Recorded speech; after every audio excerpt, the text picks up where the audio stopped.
All right, it's all back together. I just gave it a quick basic setup.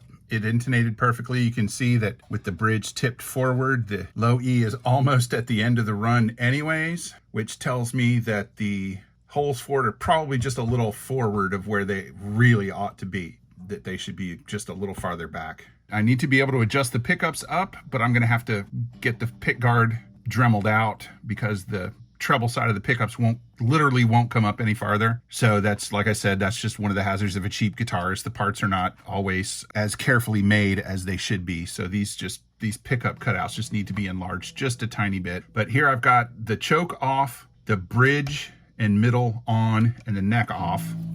I'm just playing this through an amp with I think it's got an 8-inch speaker, so it doesn't sound great.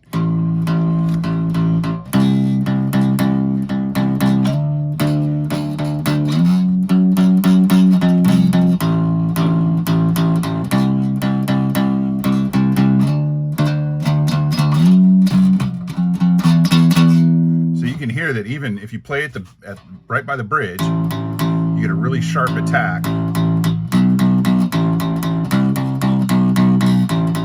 But if you move up, it mellows out,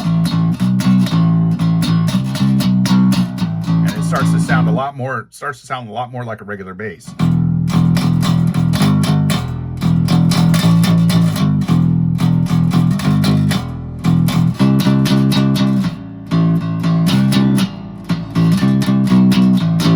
Of course, the reason you get a bass 6 isn't to sound exactly like a bass. It's so that you can actually do things like this. So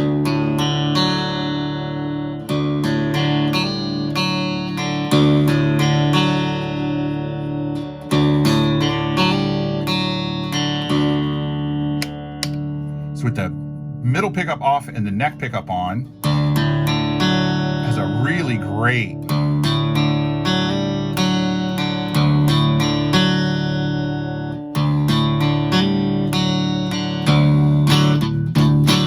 as overdriving the amp.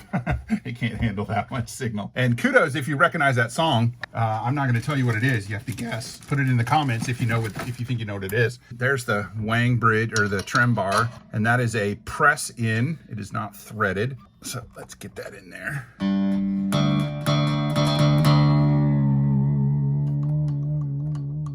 It goes a little up and a little down.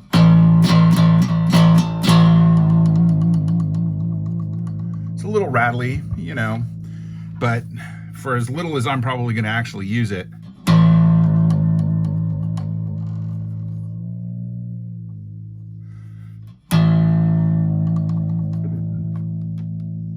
plus it just looks really cool to have a bass with a wang bar on it. You can kind of, if you look real carefully, you can see the bridge move with the strings. Very cool. I'm really impressed with these pickups, even just through my little amp. When I go upstairs and plug it into my Bassman combo, I bet it's going to sound monstrous.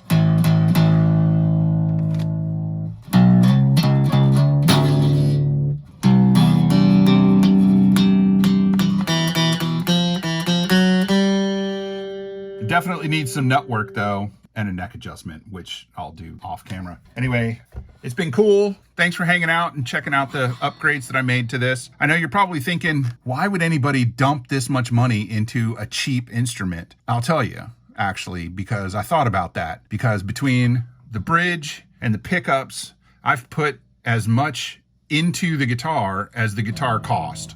Plus a case, because it doesn't come with a case, so I had to buy a case. I basically doubled the cost of this instrument, taking a cheap Indonesian guitar made out of poplar and turning it into something that I will enjoy playing and that I think sounds as good as it can. And really, that's the whole point of modifying your guitar, any guitar, is to make it play the way you want and sound the way you want with the least amount of effort. Swapping pickups is not a big deal. Actually, I kind of enjoyed it, although I definitely need to at least change the tip on my soldering iron. And it's fun to get in and see what's going on with these. Now, let me show you what strings I put on it.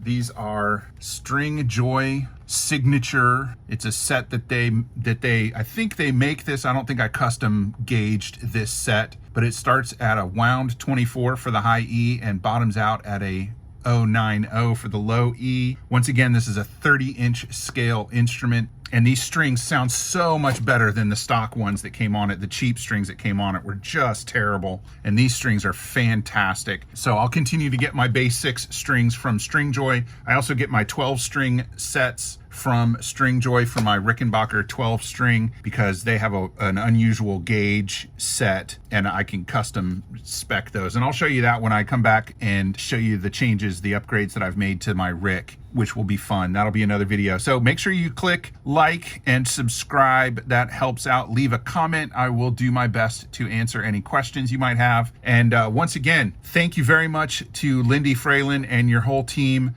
for making these pickups for me. I'm glad that I was able to inspire you to offer a new set of pickups to the general public. I know that Lindy told me on the phone that he has an original bass 6, so I'm sure that he was pretty excited about that. And once I get this all cleaned up, I'm gonna call and see if they want to take a look at it and hear how it sounds in person, and I'll swing it by their office because they're just down the road from me, which is really convenient. And that's one of the many reasons why I have their pickups in most of my guitars that I change the pickups in. Number one, because they sound absolutely fantastic, and number two, because it's so convenient to go pick them up and to be able to talk to the gang there. So take it easy. I will see you around, and enjoy. Thanks for watching.